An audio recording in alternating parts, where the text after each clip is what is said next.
Well, good afternoon, everybody, and welcome. My name is Adam Petricoff. I'm the managing partner of VR Mergers and Acquisitions here in Charlotte, North Carolina. And I'm super excited today to not only have a friend, Rene Robaina, join us, but Rene is a former owner of a local company called Home Technology Solutions. And we thought it would be great to bring him on to talk about the process after successfully selling his business. Rene, anything you want to say before we get started? Oh, thank you, Adam. Appreciate it. Looking forward to joining you for this and hopefully providing a little bit of feedback on my side of the story. You can ask the buyer at some point how it went. And we will do that someday. Maybe we'll bring you both on together. So here we go. The first thing I want to say is this is for educational purposes and informational only, but the concepts and ideas are for all types of business, big, small, those that are thinking of selling their business in 6 weeks, in 6 months, or 6 years. All of this applies. So here's what we're going to cover today. 4 breakdowns of the topic, getting everybody on board and ready, deciding to sell, move forward, the sales process, and life after the sale. You ready, Rene? All righty, let's go. Let's do it. Okay. So let's talk a little bit about getting on board. And what do we mean by that? And so, the worst call, this is going to sound really funny, but the worst call we get is someone says, I woke up today and I want to sell my business now. That tells us they haven't done a lot of planning. Rene, talk a little bit about this. You and those that own your business did a lot of planning. Talk a little bit about the process you went through, how you got started, how you worked internally to get some cohesion on a strategy and creating ultimately a timeline.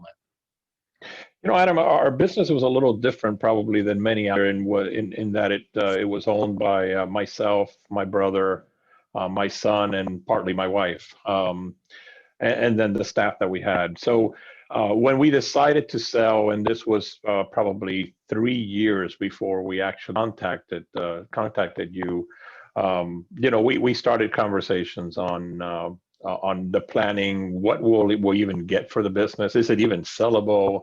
What do we have? It was a lot of information. I think that was the biggest struggle for us, was that 2-3 year prior to contacting the broker or contacting you in this case, trying to figure out whether we even had something we could sell, and where we had to be. That process took a lot of learning. I was always leery of just calling a broker because I knew that meant let's go sell. And I wanted to make sure that the company was ready for a sale and was presented in a way that made it look, obviously feasible. So that was definitely a learning exercise for me. So let me peel that back. When you said we decided to sell, is that just, over dinner one night? Were you leading that? Was it sort of jointly? Was it, how to talk about the process? The company at that point was probably 15 years old. We've had conversations all along, given the family members, around the dinner table, someday we want to get out of this. We don't want to do this till we are all dead, dropping dead. So, the conversation had gone on, but none of us had much experience on how to go about that and what the process was like and what's it worth, what's somebody willing to pay for it. I did a lot of research at the time and spoke to a lot of people, no brokers yet, but that process. What kind of advisors did you reach out to, or other fellow business advisors? Coming from corporate, I had a lot of contacts that I knew, not advisors, just people that had knowledge of business a lot more than I did. So a lot of conversations with people like that on the side. What do you think? How do you know? Some of them gave good advice. Others didn't have a clue what they were talking about. But I think that was the struggle, is the more people you speak to that are not knowledgeable on the subject, the more difficult it was trying to figure out whether we could even sell, what are the steps correctly to sell. I knew at some point I had to reach out to a broker, and I had done my homework on 2 or 3 that I wanted to interview, but wasn't ready to do that. I wanted to get my ducks in a row ahead of time, right? So, we did have annual owner meetings that we would literally set aside half a day of discussions on how the company was doing, and we do go over financials. And in one of those meetings, like I said, about 15 years after being in business, we decided to it was time to get serious, right? It's something that we didn't want to continue to wait and actually have another 2008, 2009 in our hands and lose all the value. And that's kind of when we got real serious about pursuing this. So one of the things that we always ask any seller is, why are we here? What's your motivation? How committed are you to the sale? Were you just reaching a point where you were ready for something new? Are you there? I lost you. Were you reaching something new, or you just wanted to do something different? Sorry, Adam, I lost you there for a minute. Oh, no problem. I'll try it again. Sorry. What was the motivation? Were you ready for something new? Were you ready? Did you feel like you had taken the company to the point where, you were that's as far as you were ready to go or comfortable going, or you just, after 15 years, just decided, hey, we've had a good run here. I think we can get someone else in here that can take it to the next level. And what was the motivation that you guys had around, because motivation to us is super important. Yeah, businesses grow usually steps, right? They reach certain plateaus, and you have to make certain business decisions that in many cases take capital, take dollars to spend to be able to get you to the next level. And we were at 15 years, we were at one of those plateaus that we were sitting at a Y on the road and decided, we either have to commit for another 3, 4, 5 years, spend some capital and go to the next level and do some things. Or is this the time to kind of exit, right? And so that was kind of a consensus. We were all together in the room when we decided, and let's not drag this out for another many years as we reinvest capital and take the risk of who knows what's going to happen with the economy, right? And things were outside of our control. So obviously the industry that we came from is growing and continues to grow. But we thought that also in 2008, when all of a sudden it took back to 2011 before we started reaching revenues again where we were in 2008. So yeah, it was a why on the road and decision that we all came to that it's time, let's go. Okay, so this is really, sort of getting everyone on board, as it's titled. And for those business owners on there, I can't stress to you, you cannot start this process early enough.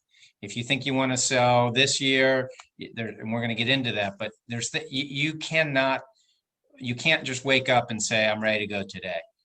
It's a process. I tell people selling a business is a process, not an event. And so having these discussions 6, 12, 18, 36 months in advance is really important, because those that are more prepared will have a more optimal outcome. And we'll get to that in a little bit here. So let's move on here. So deciding to sell. Obviously, there are a variety of components that we counsel everyone to make sure that you get one chance to sell your business. You want to do it right.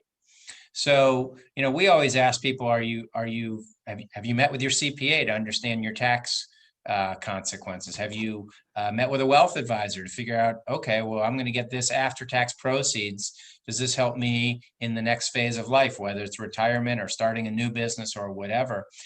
And then, the third thing is emotionally. Are you ready to move on from, in this case, Rene, it was 15 years. How did you sort of tackle those sort of big three, determining if you were ready and then figuring out, okay, we're ready emotionally and we think financially this can work for us, and now we'll decide to proceed forward. Help me understand that process. Yeah, the process, again, it was a little different probably than the average business, in that we had 4 family members that had to agree and go through those same combinations of talking to their own CPA and their own advisors, and whether this was the right thing to do or not. So that process was, we kind of all went on our own and decided, you go talk to your advisors, and each of us kind of talked together and came back and decided that, yeah, this is something we want to pursue. But of course, the first questions to mind is, well, what are we looking at? How much are we going to get out of this? What's going to come out of this sale? So That's where things got a little gray, because at the time we really didn't know. We had the benefit. Wife is a CPA. We had the benefits of her running the financials, and having at least pretty good books that we can lean on, be able to take those to any kind of advisor, and at least we started getting some feel for where we think we would end up, right? Um, at that point, that's when I decided, let's make some phone calls to some brokers, and let's kind of get a feel and interview. I ended up interviewing 3 people, one of them being you, of course, um, and decided to get some feedback from the 3 brokers as to what the process was like, what it's going to be like, how long it's going to take, and even do an initial valuation analysis as to what thing we thought we were going to be able to sell for. Okay, a lot to unpack there. I'm just going to touch a couple things and in generalities here. First of all, Rene, we have several business owners, because I see their identification, that are in family businesses. So you may not be as unique on this webinar. For those that are watching this in the future, there certainly will be family business owners that have to navigate that. And I grew up in a 4th-generation family business, so I understand these are real conversations amongst family members. And by the way, if you don't have family in the business, you may have a spouse or a partner, and they're involved in this, and they have to be involved in the decision as well. Your wife happened to work with you, but many do not. But that doesn't mean that they are not vital to making these very, very important lifestyle and life-determining decisions. I want to talk about getting a valuation. I will tell you, we see all kinds of inquiries about getting a valuation, and most of them, and the data says about 75% of people who are seeking a valuation are not ready to sell their business because they just want to find out what it's worth, or they have a partnership issue, or someone's retiring, or someone wants to buy in, so they don't really know. So my advice to anyone watching this is there are folks out there, and we can give you a list of certified valuation firms. You can get a third-party independent report. They cost anywhere from, say, $2,500 to $4,000, $5,000. Good brokers will also provide something what's called a broker opinion of value. And I would encourage everybody to get a value of their business before they go to market, so they, like Rene said, can make an educated decision. And so it's really important, and it's amazing to me that so many people with one of their largest assets, and maybe most of their assets tied up in an illiquid private business, don't know the value of their business. We all can go online and see the amount of our portfolio, or go to Zillow and guesstimate what our house is worth, but many people don't have a clue what their largest asset is. So really, really important to seek outside help to find out what it is worth. And then talk about, you have a unique situation that your wife handle is a former CPA and handled the financials, but talk a little bit about what you thought you needed to do to your financials so someone else could look at them and make sure that they would pass due diligence. Yeah, that I leaned on her for that, right? I mean, I knew she had, tons of experience from a CPA and a finance point of view. So I leaned on her hard for, I knew that we had to get her financials as clean as possible. They were already relatively clean to begin with. But there's certain goals and certain key metrics that you kind of look for in a financial. So I knew those going in, just again from my previous background in corporate America and analyzing financials. So together we kind of put our heads together and said, all right, here's the metrics that we want to try to hit. Here's where we need to be. What processes and things do we need to put in place in the business over the next 24 months before I even reach out to Adam. By the time we even present the financials to the broker, we kind of were already a little bit ahead of a curve. And I think you commented a few times on they being great financials to begin with, and half of the battle was won. So again, going through this in corporate America for many years, necessarily in a small business, but just corporate America, we kind of got ready for what was coming and putting those things in So place. valuable and so important for those of you listening. Your financials and working on your financials and clarity is about the most important thing you can do. As the moderator, I failed to remind everybody or let you know that you can certainly ask a question in the chat room or in the Q&A, and I will integrate them throughout the session here. So I apologize for not doing that earlier. Okay, so you've made a decision to sell, you've reached out, and let's sort of talk about your exit strategy. You reached out to an M&A professional. At what point, you've obviously talked to your family. You started reaching out and talking to your, when did you talk to the attorney or other people on this list? Once you made a decision to sell, or once you decided you signed an agreement, when did you engage these other advisors to you? It all happened pretty much at the same time. Once we decided that we were going to move forward, like I said, we interviewed 3 different brokers. And at that point, we started reaching out to the CPA and the attorney and started having those conversations with them just to make sure everybody was in line with the thought. So it happened around the same time, probably not soon after that is when we contracted with you. Okay, so for those of you who don't know a broker, or those of you who want to talk to multiple brokers, or those of you who just really aren't sure where to start, I would encourage you, do what Rene did. I mean, talk with other people, talk with other business owners, talk with your family members, talk with people who've sold a business before, call your CPA, call your attorney or financial advisor, or, because some people, Rene has a really good point. They don't want to necessarily call me because they don't want to then get bombarded by me to bug them to go to market. So I understand that. I respect that. I mean, we want you to make the best decision, but I will tell any business owner out there who's listening, you need professional advisors and representation around you. Running a business and running a process of selling your business are 2 totally different things. You need to focus on running the business and let the professionals, the M&A advisor, the CPA, the attorney, work on managing the deal, because you need to keep managing the business so the buyer is going to have something that they're going to want to buy, and it's going to be excellent post-transaction. We got a first question in, so I'm going to jump right into it here. And it says, we get all these unsolicited emails of people asking us to buy our business. Did you get any of these, and how did you deal with them? Did you just delete them, or are they of any value? Rene, did you get any unsolicited emails like this person just asked? That's funny, right? Do we all get the phone calls about our warranty for our car is about to expire? Right. I mean, those were almost daily, weekly. We were getting those emails. At the beginning, I read through them and I questioned them, and I think I might have even called 1 or 2 at the time. Eventually, they all ended up in the junk mail.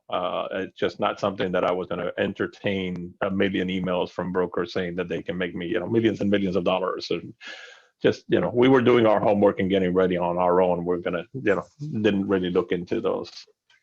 Okay, well, because we get asked all the time, they get forwarded to us. And so my comment back to that is, your potentially biggest asset is your business. Responding to potentially an email, talk with your advisors, talk with people on this chart here, because they're going to be the best ones to give you good advice on who you shouldn't be talking to. Okay, let's move on here. So let's talk about the fun. So we decide we're ready to sell. We decide to go to market. You've chosen an M&A professional to begin marketing the business. I think in our constant calls, I think I always ask you 2 questions. Are you keeping your foot on the gas pedal? And are there any surprises I need to know about? Or what has changed, Rene, between now and our last conversation? Because in this case, I was representing Rene and his family, and I wanted to make sure I knew everything, because that's the best way I can represent he and his family in this. But talk a little bit about what the process, getting all of a sudden you have to get all this information. You have to get documents. You have to get financials. You have to get all these contracts, things ready. I mean, you guys were very organized and it was relatively easy, but were you, once you signed the agreement, were you like, okay, let's hold on, or were you saying, oh God, I can't believe we're doing this? Like where were you?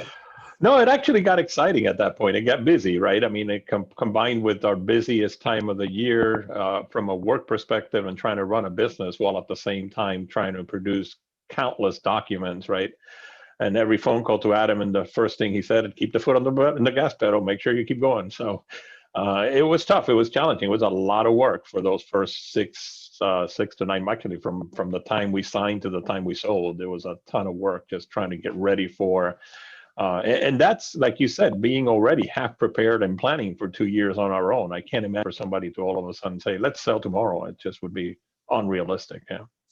Well, just so you know, 50% of all businesses are sold involuntarily.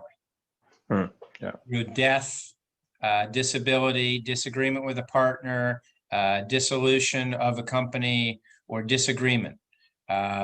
So you were in the 50% that was controlling this on your own voluntarily. And I would argue that those that prepare are going to get a better outcome. Okay, so let me sort of reset this here. You spent a couple of years sort of getting ready. We entered into a relationship whereby we agreed to represent you. Now the fun begins. Now we start marketing it, and all of a sudden we start talking with buyers, and they start nibbling around, and we ultimately, and I believe he's on the call, we worked something out with a gentleman who has been a great buyer and a great person, and Rene and his family all are on excellent terms. But there were other people that wanted to kiss the frog first.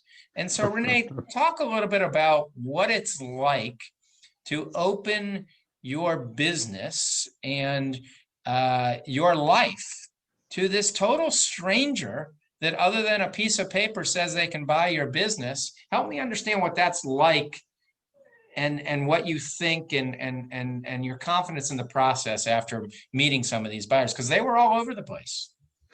Yeah, I mean, obviously, it's scary, right? I mean, this is a big unknown for us. We've never done this before. First time we ever sold a business. Again, having business experience is a different world in corporate America than it is in a small business. So this was scary, and you know, the first buyer that got really serious, things didn't work out, and all of a sudden it's like, oh no, we're starting all over again, right? So it's an interesting process. It's definitely a learning exercise. So when you went to that first meeting with a buyer, did you feel like excitement, or were you nervous, or was it awkward, or just help me emotionally, like what were you guys thinking? Yeah, I mean, it's excitement, but obviously there's some concerns, and I knew we had a strong business. We knew that we weren't hiding anything, but you just never know what's going to come up, what questions are going to come up, and you start dealing with family matters at that point, because it's a family business, and you know, there's obviously some concerns there of what all may be asked, and at that point I'm representing our company, but yet I got to take all that information to the family members that are also part owners. We weren't all in the room together. It was just me with the potential buyers. So you know, a lot of going back and forth, and then you go back to the office and you got to sit down with the family members. All right, here's everything that was talked about. Here's what we discussed. Here's where we may go. So it was stressful and fun at the same time. So I want to go a little bit behind the curtain here without revealing anything, but for those of you who are in a business where there's family, or you're in a business where there's multiple partners, one of the things that I never had to ask Rene to do, he always did, which is when we were having substantive conversations about value or going out for the business, Rene always made sure that all of the shareholders were in the room and that everyone heard the information at the same time. There was no telephone where what did Adam say again, and yet more importantly, they could all ask the questions at the time and really challenge me about the process or about the buyer or anything in that nature. And so for those of you who have multiple owners, it's really critical to have people in the room these are vital, vital discussions. Okay, so let's move on a little. So ultimately, we did have a couple different offers.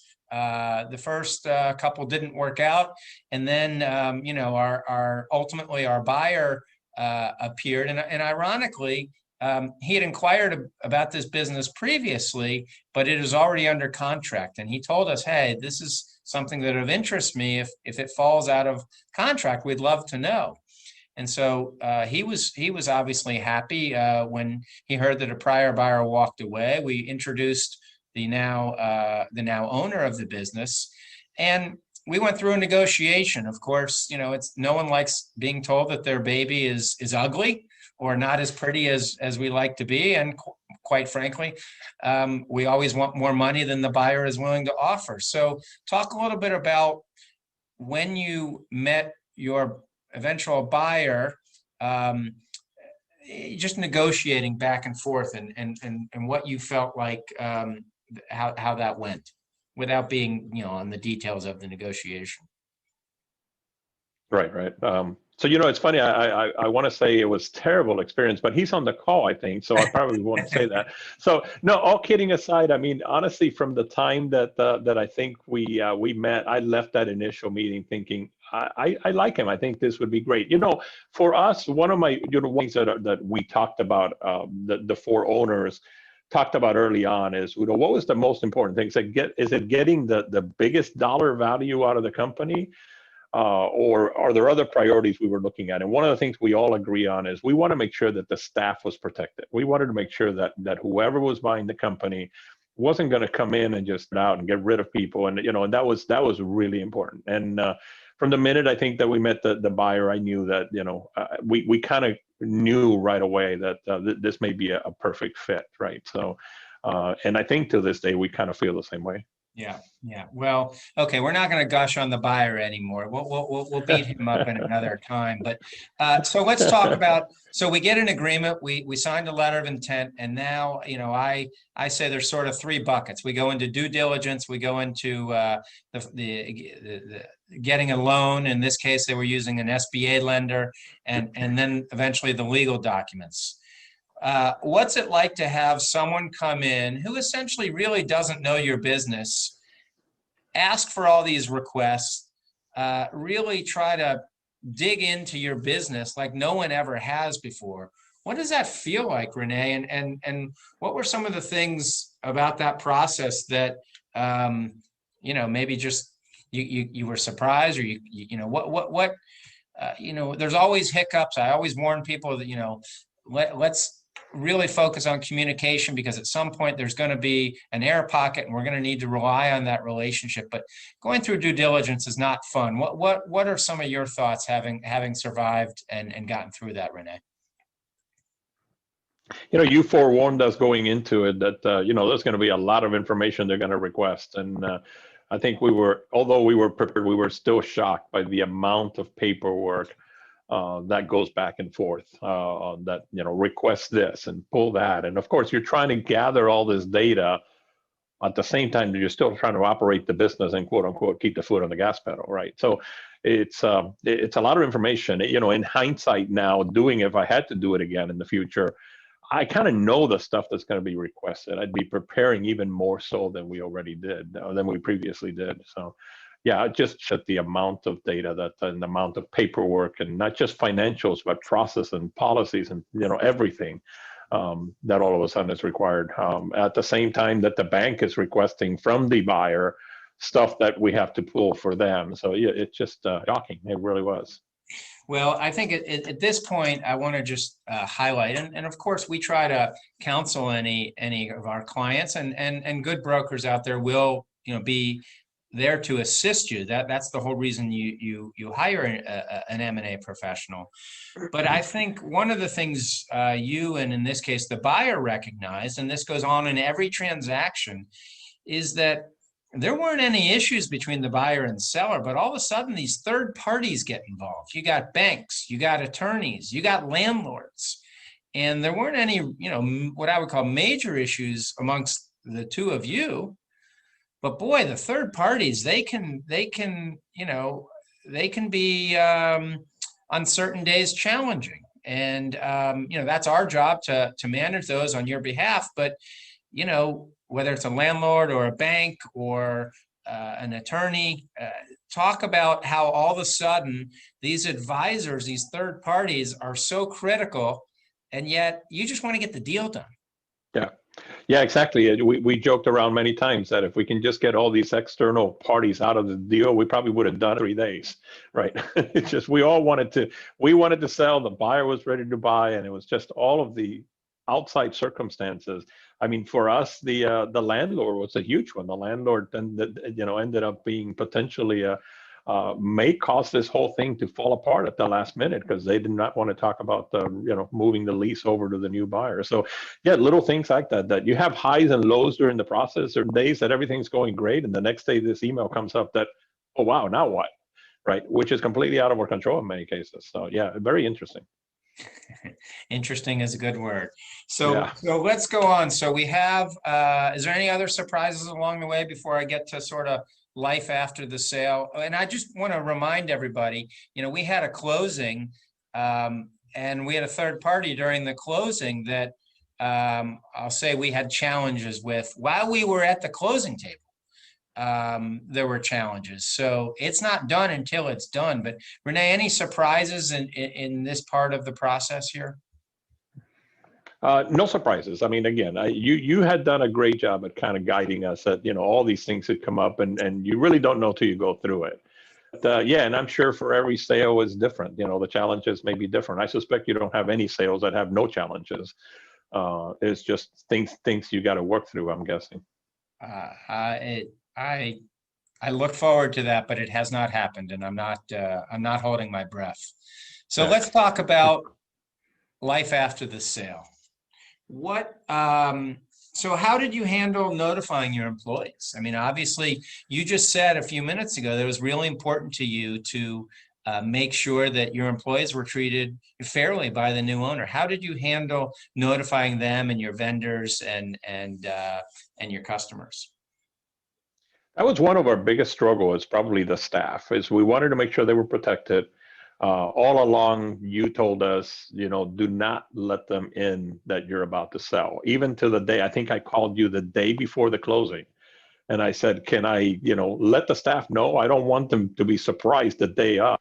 And you guided me at, don't do that. We'll wait till after the closing. So yeah, the notification was kind of interesting. We came in that morning, the morning after the closing. I think we closed on a Friday or on a Thursday. We came in on Friday. I can't remember. And here in the morning meeting where we all sat around the table is this new gentleman sitting across the table that nobody knew what they were, who he was. So it was interesting. Luckily, the buyer did a great job at putting everybody's mind at ease. And I think we all worked together hard at that to make sure that everybody understood. And I don't think we ended up losing any staff over that, right? Everybody kind of stuck around.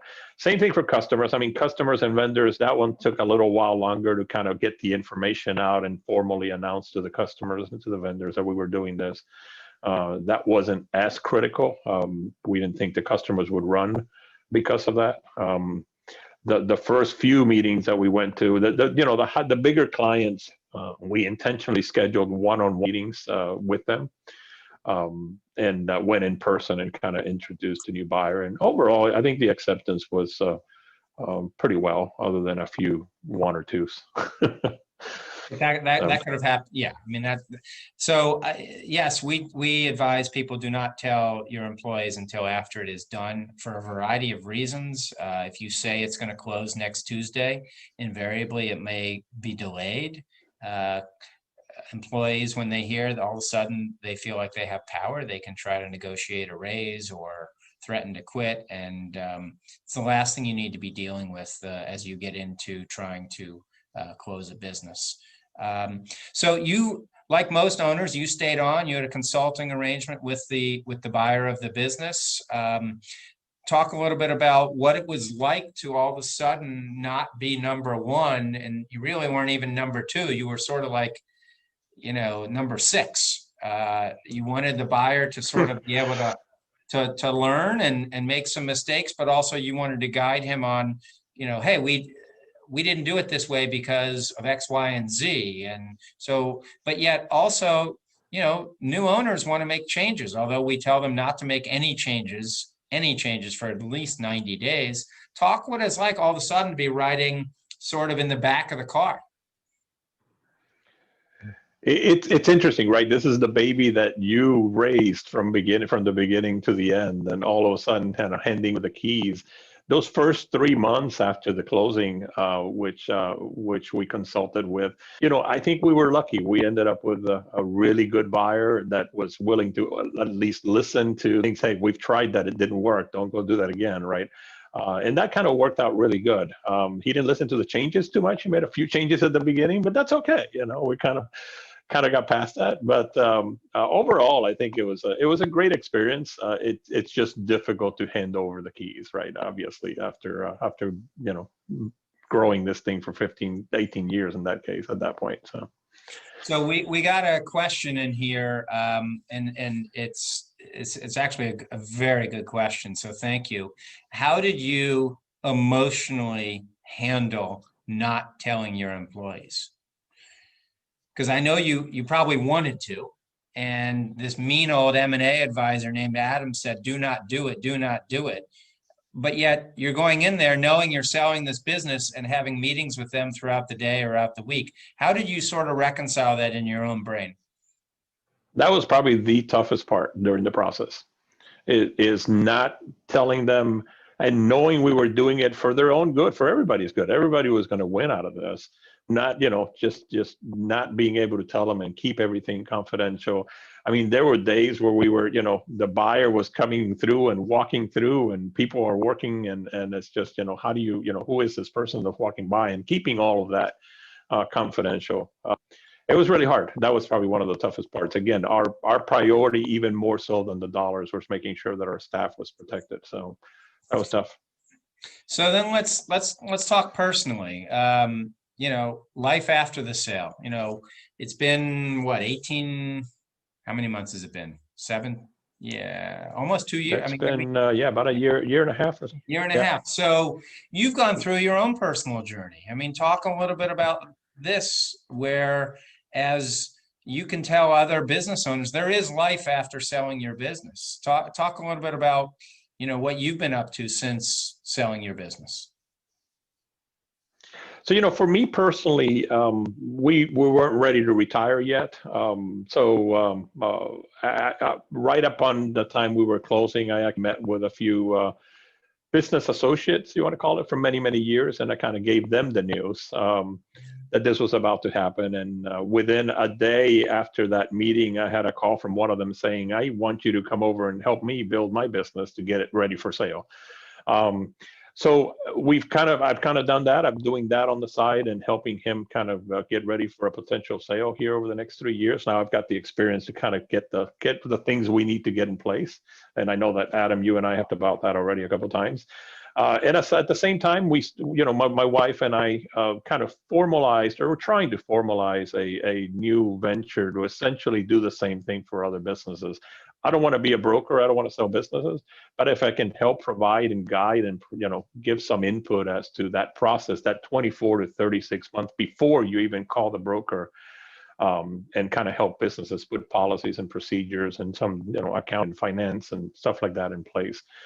So we're kind of doing that on the side. So I'm working for this other gentleman as a consultant contractor and doing this on the side at the same time.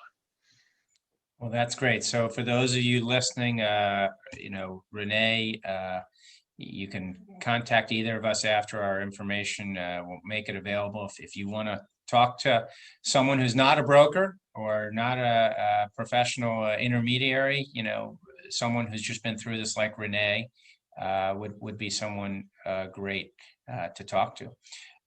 So let's ask the question, looking back, what would you do differently, Rene? No, it's never perfect. I believe you had a good outcome, but what would you do differently? Believe it or not, we'd start getting ready even sooner. I think we'd start putting, again, it's all about putting policies, procedures, processes in place in addition to, making financials look as attractive as possible. Even sooner, certain things that we learned along the way. For example, I know you mentioned to me recurring revenue is very important to the value of your company. We could have started getting more recurring revenue years before, right? And put processes and things in place, or things that we can sell that provided that potentially would have provided us even more income, right? We ended up buying a small security firm, right during the process of the sale. I think I contacted you one day, and I have the potential to buy this, and it's going to bring in, upwards of 10% of our total revenue will be recurring at that point. And you said, yes, let's do that, right? So that was happened. fun, committing you to spend your own money, but it was the right thing to do, and it did make it more attractive.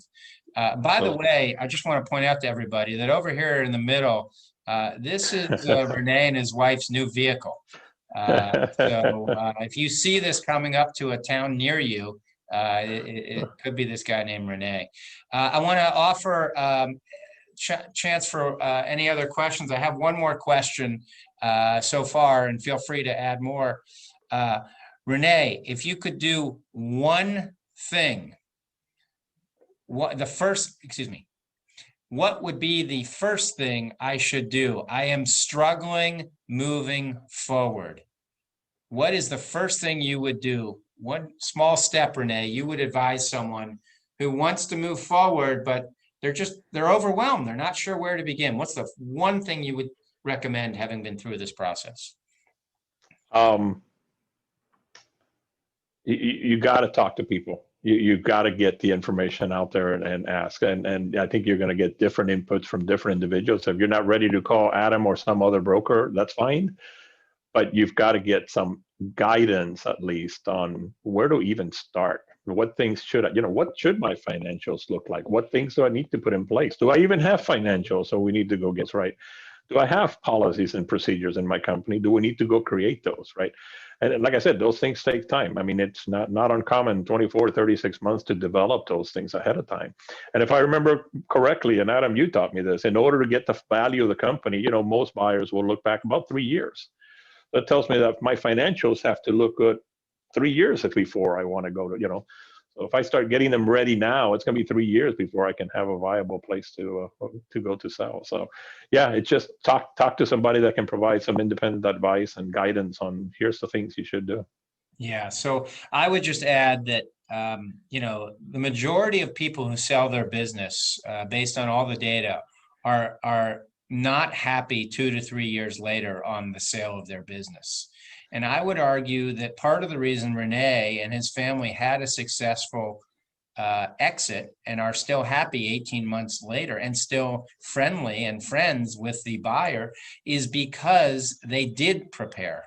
They didn't call me on a Thursday and say, we want to go out next week. They were thinking about these things. They were getting their financials in order. They were getting their revenue stream in order. They were making sure their employees were in a good position. They were making sure the business was growing and healthy. And so I would argue, and have always argued, that those that are better prepared are going to have better outcomes. Rene is 100% correct. You should absolutely talk to people in a confidential manner. It's okay to ask people to sign a confidentiality agreement, but you should seek advice and counsel. I always think other business owners that have been through the process are phenomenal people. That's why I'm going to suggest people reach out to Rene, but don't be afraid to call your attorney and call your CPA or call your wealth advisor, people that are used to dealing with transactions and transitions. And that way you can make the best educated decision for you and your family. I'm just going to check one more place here on the Q&A. If we don't have any more, we're right at 12:44, so we're right on time. I would be remiss if I didn't tell you, next month, we are going to interview 2 buyers who left the world of banking. We're here in Charlotte, North Carolina. There's a few bankers around, and we get a lot of calls from people. And these 2 individuals left the world of banking, and they successfully purchased a business a little over about 15, 16 months ago. So we're going to get their experience from the buyer's perspective. Today, we had it from the seller's perspective. Rene, any final comments before we before we head out here? Any surprises, anything, any last parting words? No, thank you for the opportunity. If I could help provide some guidance, I'd be happy to do that. Just reach out to me, and yeah, looking forward to it. And thanks for me on board. Well, this was a lot of fun, Rene. Thank you, and thank you to all those who joined us today. And for those of you who are watching this in the future, hopefully you found this was enjoyable and informative and educational. So thank you all very much, and we will catch you hopefully next month.